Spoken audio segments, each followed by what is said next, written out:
Halo Sobat Sehat, kembali lagi nih di acara podcast Hidup Sehat. Podcast ini membahas soal cerita-cerita para ahli di bidangnya.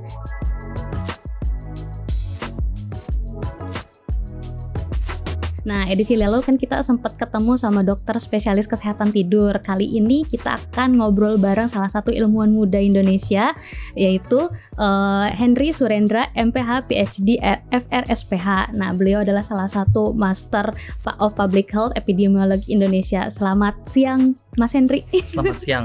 Saya panggilnya Mas ya, ilmuwan muda, masih muda soalnya kan. Oke, selamat datang di acara podcast Hidup Sehat. Nih apa kabarnya nih sekarang, Mas Henry? Kesibukannya apa aja? Iya, terima kasih ya. Saya panggilnya Rina. Rina. Iya, terima kasih. Kabar alhamdulillah baik. Kesibukannya sekarang karena kebetulan saya belum mulai mengajar di Monash, jadi di Master of Public Health program di Monash. Sebenarnya saya mengajar beberapa 3 mata kuliah.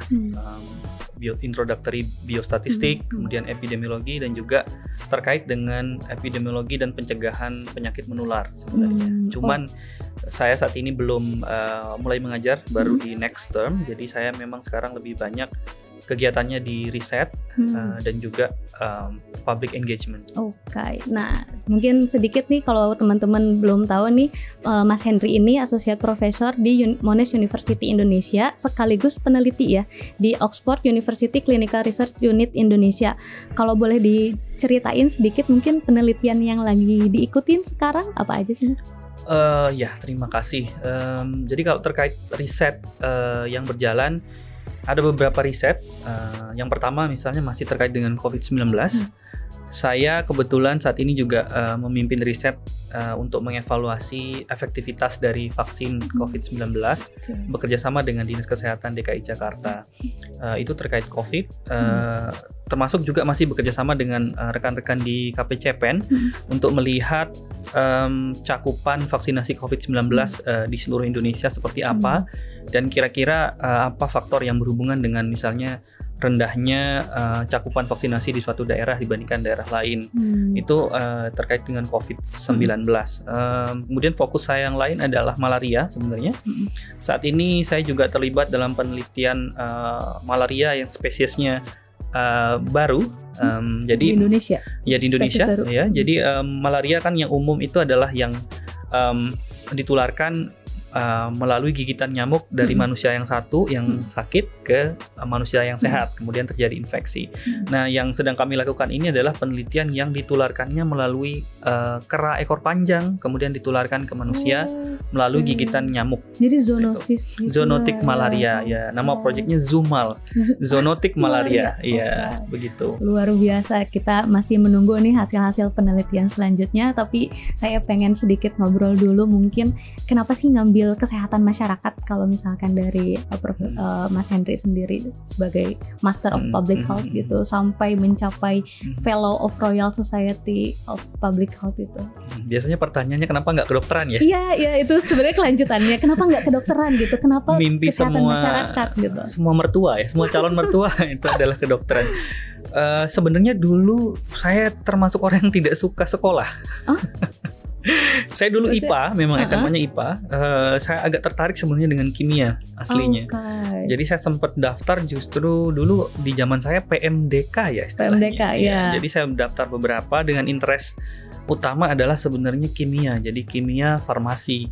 Lumayan agak jauh ya. Agak jauh sebenarnya. Jadi dari kimia. Harusnya dulu farmasi, keterima di farmasi, tapi kemudian ada kejadian yang cukup personal sih kemudian yang membuat saya tidak mungkin melanjutkan kuliah farmasi saat itu. Boleh tahu nggak nih ya? Biaya misalnya saat itu ya. Yang cukup personal, di mana saat itu kebetulan nih saya punya adik yang sakit gitu, yang saat itu cukup membutuhkan biaya yang sangat besar untuk pengobatan karena dia ternyata later on ketahuan punya tumor di otak gitu. Jadi saya dihadapkan, sebenarnya saya cuma punya waktu 5 menit saat itu. Saya untuk memilih? saya udah keterima di farmasi. Kemudian alternatif yang ditawarkan oleh kampus saat itu adalah ini ada program baru nih, relatif baru, kesehatan masyarakat, yang juga akan naik daun nih ke depannya, karena paradigma kesehatan ke depan kan harusnya adalah berfokus pada pencegahan, kesehatan populasi, bukan lagi pengobatan. Jadi dalam 5-10 menit saya berpikir banyak pertimbangan, ya saya ambil kesehatan masyarakat yang ternyata sekarang sangat saya nikmati sih. Menyenangkan gitu ternyata. Ya. Jadi nggak ada penyesalan. Alhamdulillah sangat menyenangkan, sangat bermanfaat menurut saya, karena juga langsung berinteraksi dengan masyarakat seperti itu. Oke, tapi memang cita-cita dari dulu, maksudnya bahasannya lebih ke kesehatan, farmasi dan lain sebagainya, dan memang fokusnya pengen jadi akademisi gitu, jadi ilmuwan. Cita-cita saya itu jadi musisi sebenarnya. Wah, serius nih? Iya, saya dulu punya band gitu dari SMP, SMA, punya lokal band, sempat rekaman. Tapi nggak laku ya. Tapi sempat rekaman. Sempat rekaman, sempat ikut audisi. Bikin lagu sendiri juga. Iya, kami punya lagu sendiri dulu, ada band. Saya bilang tadi saya nggak begitu suka sekolah sebenarnya dulu. Jadi anak band dulu ya. Jadi anak band gitu. Bahkan ketika kuliah pun banyak nongkrong, nyanyi-nyanyi di kafe. Saya kebetulan nyanyi dan main gitar gitu. Ngamen-ngamen.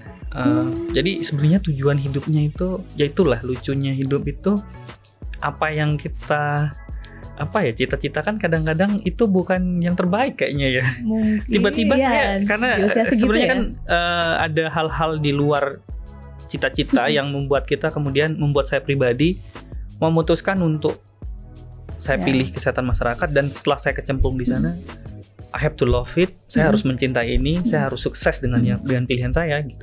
Jadi memang pilihan hidup lebih itu, karena menjalankan konsekuensi dari apa yang saya pilih sih. Karena saya udah di situ, saya harus sukses di situ. Tapi lanjut sampai PhD, sampai mendapatkan award sebagai kan itu bukan hal yang mudah ya, Fellow of Public Royal Society of Public Health itu. Iya, jadi sebenarnya saya mulai menikmati sekolah itu setelah S2.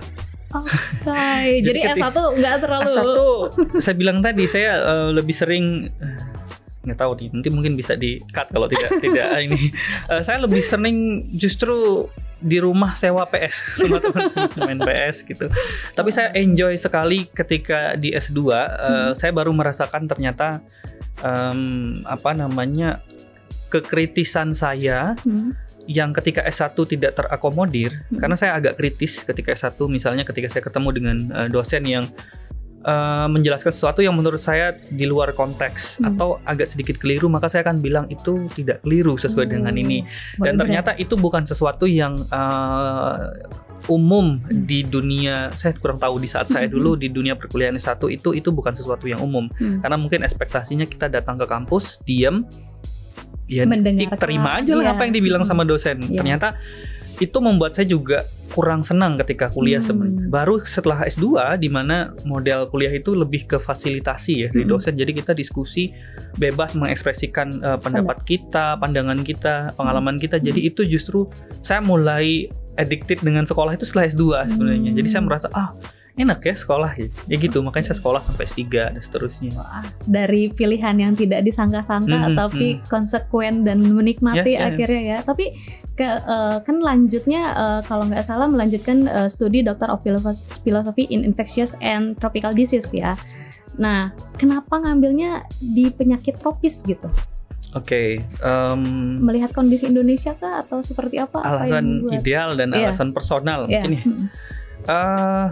Idealnya memang Indonesia negara yang penuh dengan penyakit tropis. Kalau saya boleh bilang, bahkan mungkin di salah satu buku pesan di ALMI, Akademi Ilmuwan Muda Indonesia, itu saya menuliskan Indonesia ini seperti laboratorium riset untuk penyakit tropis sebenarnya. Karena penyakit tropis di dunia ini itu ada di Indonesia gitu.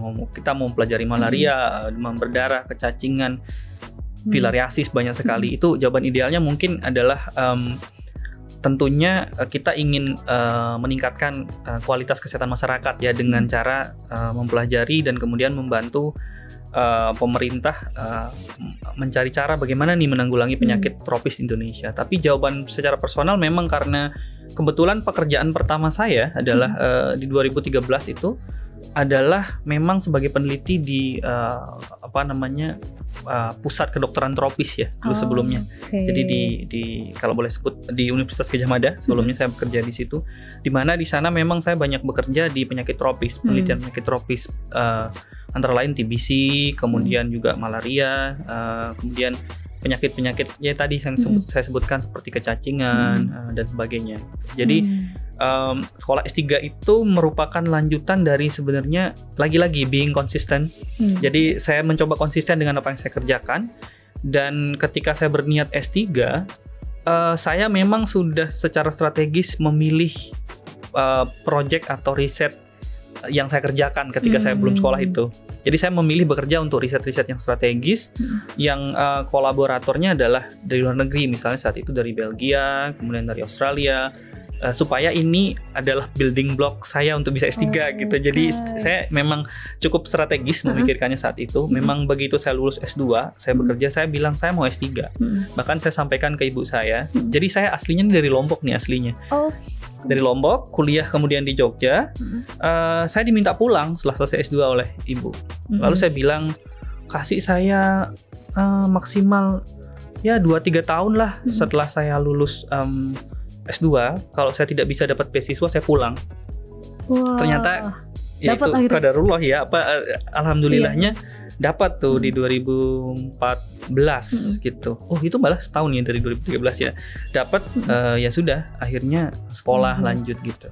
Wah, gitu sih. Luar biasa. Ini jadi tips juga nih mungkin buat sobat sehat yang nanti mau lanjut kuliah gitu, harus sedikit strategis ya menentukan untuk S3 dan lain sebagainya, untuk melihat mungkin kemungkinan, dan sepertinya nggak terlalu banyak, bukan sih yang maksudnya epidemiolog pada masa itu ya di masanya Mas Hendry.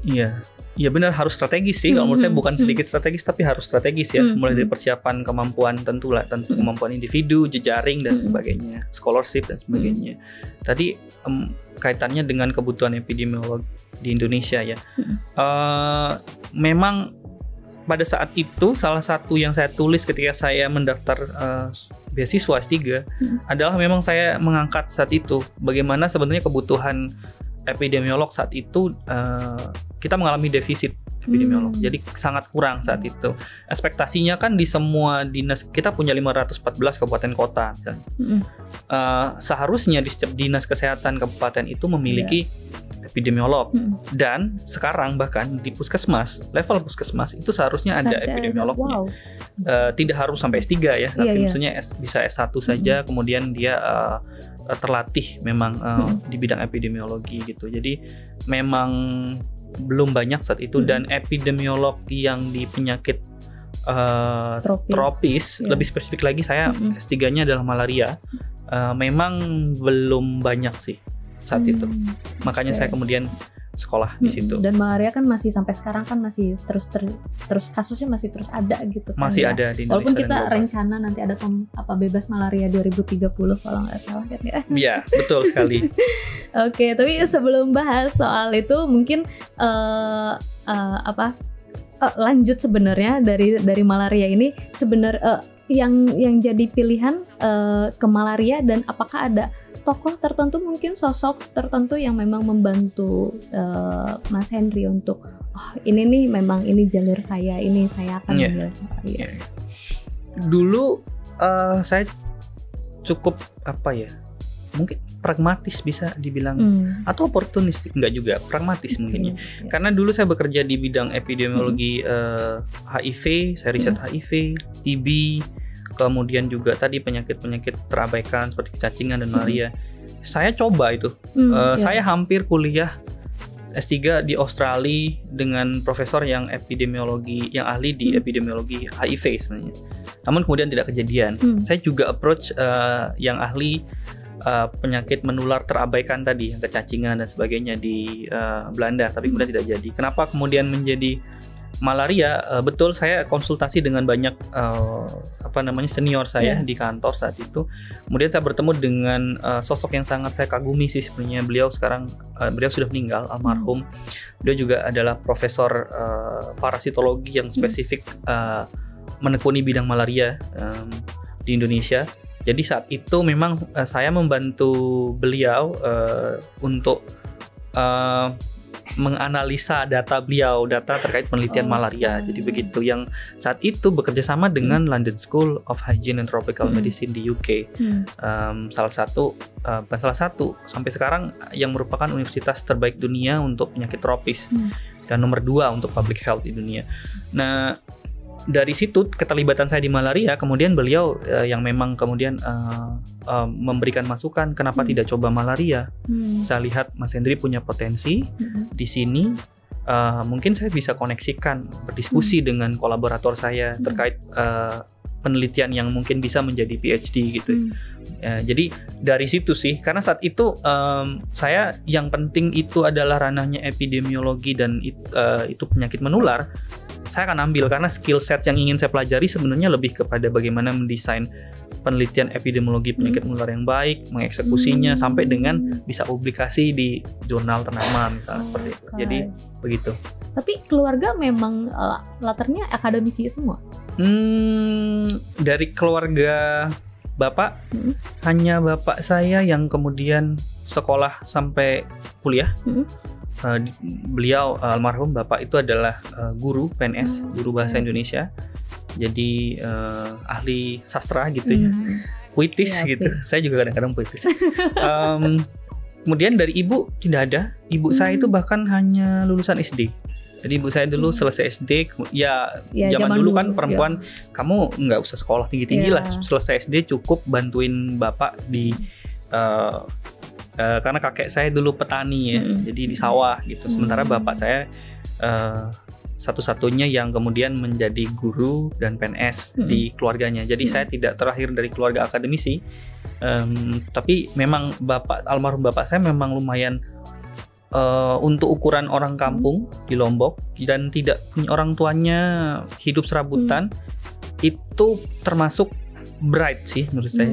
Bright sekali. Menekankan pentingnya pendidikan dan beliau tuh sosok yang sebenarnya saya baru sadari itu baru sekarang sebenarnya, bahwasannya beliau itu adalah sosok yang sebenarnya role model yang luar biasa, karena saat itu satu-satunya dari keluarga itu beliau tuh pada waktu saya masih anak-anak, beliau itu sampai misalnya menjadi guru teladan di provinsi, kemudian juara kelompan capir ya namanya dulu. Kemudian beliau juga diundang ke Istana Negara. Banyak foto-foto beliau yang beliau tunjukkan nih sama Harmoko, sama beberapa menteri saat itu. Sebagai guru ya, betul. Sebagai guru, makanya itu telat saya sadari sebenarnya. Karena jadi dulu yang pertama di kampung saya punya TV itu gara-gara bapak pergi ke Jakarta, diundang pemerintah, dikasih TV Politer. Salah ya, dikasih TV, kemudian dikasih tape saat itu ya. Maka itu sebenarnya muncul di TV dulu TVRI ya, kayaknya salah satu ya, TV nasional TVRI itu di live berita gitu. Jadi memang itu tidak ada latar belakang akademik, tapi ternyata role modelnya sebenarnya dari tanpa disadari tetap gitu. Peran bapak itu mempengaruhi ya. Betul. Makanya bagaimana dia menunjukkan pendidikan itu penting gitu, dan terus memotivasi juga mungkin ya. Ya, satu hal yang saya selalu ingat dari almarhum bapak itu adalah beliau sangat menekankan disiplin tinggi. Beliau sangat tidak suka dengan orang yang telat. Saya juga begitu sampai sekarang. Saya selalu berusaha ketika saya mengajar dulu, saya berusaha untuk masuk di kelas duluan sebelum mahasiswa. Pokoknya saya usahakan untuk tidak telat, disiplin. Kemudian prinsip beliau yang beliau tanamkan ke saya adalah kerjaan apapun itu, sekecil apapun itu, harus dikerjakan dengan 100% gitu. Konsisten, disiplin. 100% karena suatu saat kita tidak pernah tahu. Ketika kita tetap konsisten 100%, kita tidak akan pernah tahu akan ada suatu saat, suatu momen yang mungkin ada orang lain yang kemudian melihat ini anak bagus nih performanya nih. Dia selalu kasih 100% gitu, dan mau tidak mau saya harus akui itu juga terjadi dalam hidup saya pikir. Ada jadi ada kontribusi orang lain yang kemudian melihat, oh ini dia bagus nih, anak ini bisa nih bina gitu. Gitu sih. Ya, kebaikan itu berbalik lagi ke kita lah ya, gitu. Konsistensi dan lain sebagainya gitu dilihat dan membuktikan diri akhirnya kan ya. Iya. Oke.